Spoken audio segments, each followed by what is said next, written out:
You're committed to self-improvement, but every step forward is met with overwhelming self-criticism. Why does the pursuit of peace create constant anxiety? This is the dark psychological paradox of the healing trap, a system that turns self-work against you.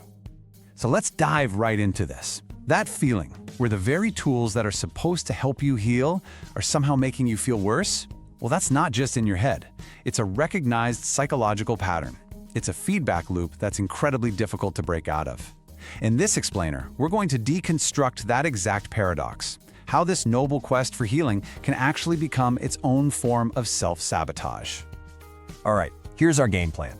We're going to break this all down into 6 parts. First, we'll explore that core paradox and really define what the healing trap is.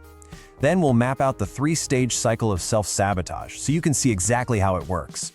After that, we'll dig into the deep-seated psychology, the why that keeps a person stuck. And most importantly, we're going to move from theory to action, covering real steps to break the cycle and uncover what true healing is all about. Okay, let's start with the central problem. So many people who are recovering from trauma find themselves in this really strange struggle. I mean, they're doing all the right things, right? Therapy, journaling, self-reflection. But instead of finding peace, they're just met with this new, kind of sophisticated anxiety. This is where the whole healing journey gets hijacked. And this is what we call the healing trap. It's this endless looping pattern of self-diagnosis and fixing that ironically prevents you from ever reaching genuine self-acceptance. The process of recovery becomes the problem. Instead of moving toward feeling whole, you're just stuck constantly searching for another flaw to fix.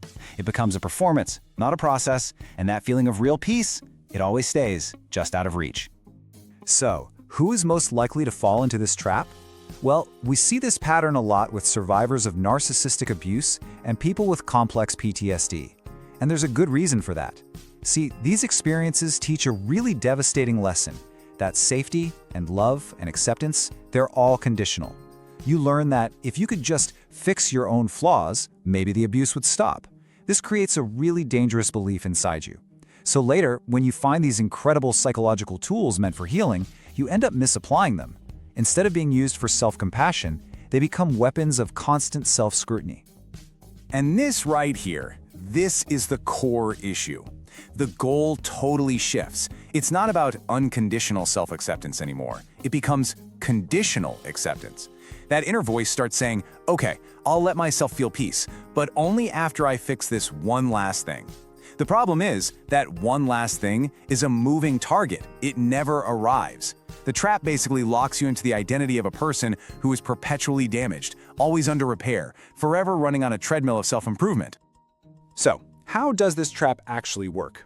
It's not random. It's a systematic, repeatable loop that just keeps reinforcing itself. Let's map out this cycle of self-sabotage stage by stage. The whole cycle operates in 3 pretty distinct stages. It starts with internalized scrutiny. That then fuels performance anxiety, and that anxiety ultimately leads to something called perpetual delay. So let's break down each one of these because, understanding the mechanism is really the first step to taking it apart. Stage 1 is internalized scrutiny. This is where the tool of self-awareness gets twisted into a weapon against yourself.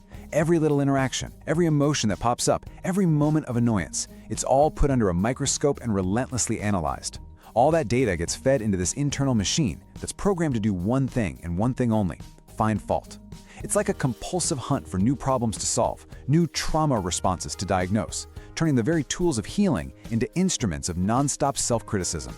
Now, all that intense scrutiny naturally leads us to stage 2, performance anxiety. Suddenly, healing isn't this gentle process of unfolding anymore. No, it becomes a high-stakes pass or fail test. So if you have a bad day or you react in a way you don't like, it's not seen as just, being human. It's viewed as a catastrophic failure, proof that you're not healing correctly. And what does that do? It triggers this intense storm of internal criticism, which pushes you right back into scrutinizing yourself even harder to figure out what you did wrong. And that's what locks in the final stage, perpetual delay. This is that quiet, sneaky belief that you're just not healed enough yet to deserve peace, or to enjoy your life, or to just give yourself a break. Self-worth is always just over the horizon, and it depends on you meeting some impossible standard of perfection.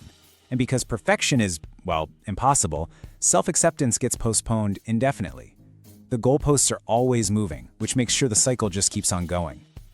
Okay, so the logical question here is, why? Why would anyone stay in such a painful loop? The answer isn't a conscious choice. It's actually the result of these deep, subconscious drivers that are rooted in the original trauma. So that brings us to our next section, where we're going to explore the psychology that powers this whole engine. Here you can really see the central conflict. On the surface, the stated, conscious goal is peace and self-compassion, but the subconscious driver, the one that's actually at the wheel, is a desperate need for safety and control. See, the traumatized part of the brain believes that if it can just achieve perfect control over every single internal thought and feeling, then it can stop another catastrophe from ever happening again. It completely mistakes control for safety. This is a classic example of something psychologists call repetition compulsion.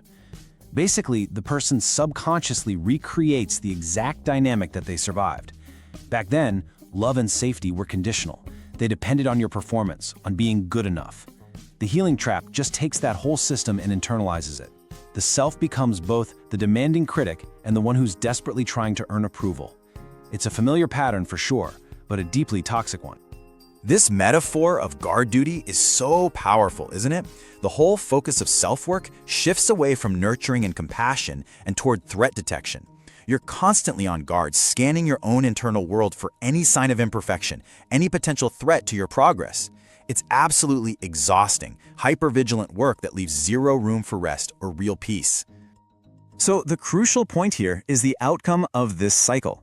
You end up recreating the original toxic dynamic, but this time it's all happening inside your own head.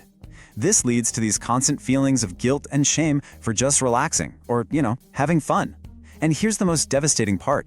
This self-imposed guard duty keeps your body and mind in a state of chronic, low-level stress that is psychologically identical to the state you were in during the original abuse. The very attempt to escape the feeling of trauma ends up replicating it perfectly. Okay, understanding the trap is one thing. Actually escaping it is something else entirely. So let's shift our focus now from analysis to empowerment. In this next section, we're going to look at actionable strategies you can use to dismantle this self-sabotaging system. So how do you escape a prison when you are both the inmate and the guard? I mean, it seems impossible, right? But it's not. It just requires a really fundamental shift in your perspective, moving from self-criticism to self-compassion, and a set of conscious, deliberate actions to break those old patterns. Here's a 3-step framework for how to get out. Step 1. Identify and externalize the inner abuser. This is that relentlessly critical, perfectionistic voice inside your head. It's not you, it's an echo of past trauma. By giving it a name and seeing it as separate from your true self, you start to take your power back. Step 2. Completely redefine the goal of healing. It is not about becoming perfect, it's about cultivating acceptance. This is a huge shift from fixing flaws to just embracing your humanity. And step 3 is to implement practical boundaries against this inner critic. This means actively choosing progress over perfection and learning to celebrate the small wins along the way. Let's just sit with this for a moment, because it is the single most critical shift you can make. The healing trap thrives on the idea that you are a problem that needs to be solved. The way out is to adopt the radical belief that you are a person to be accepted right now exactly as you are.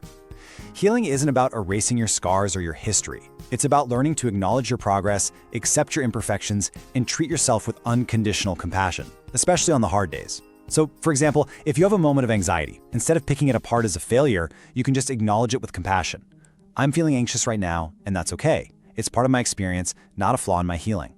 It's really about ending the war with yourself. So as we move into our final section, let's just distill everything we've talked about down to its most essential takeaway. What is the one core idea that can be your guide out of this trap and toward the true meaning of healing? Here it is. This is the single biggest lesson. You cannot heal from a dynamic of relentless scrutiny and conditional acceptance by imposing relentless scrutiny and conditional acceptance on yourself. True healing requires the exact opposite conditions: safety, compassion, and unconditional self-worth. So the path to freedom really lies in understanding this dynamic. The healing trap is a self-imposed prison of conditional acceptance, built from the bricks of past trauma, and its architecture is predictable. That relentless internalized scrutiny creates performance anxiety, which then guarantees the perpetual delay of the very peace you're looking for. But the key that unlocks these chains is awareness. The moment you can identify that critical inner voice, not as you, But as an internalized echo of the past, that inner abuser, you take its power away. And when you consciously choose unconditional self-compassion over that performance-based scrutiny, you stop trying to fix yourself into being worthy. And that is the moment you finally, truly begin to heal.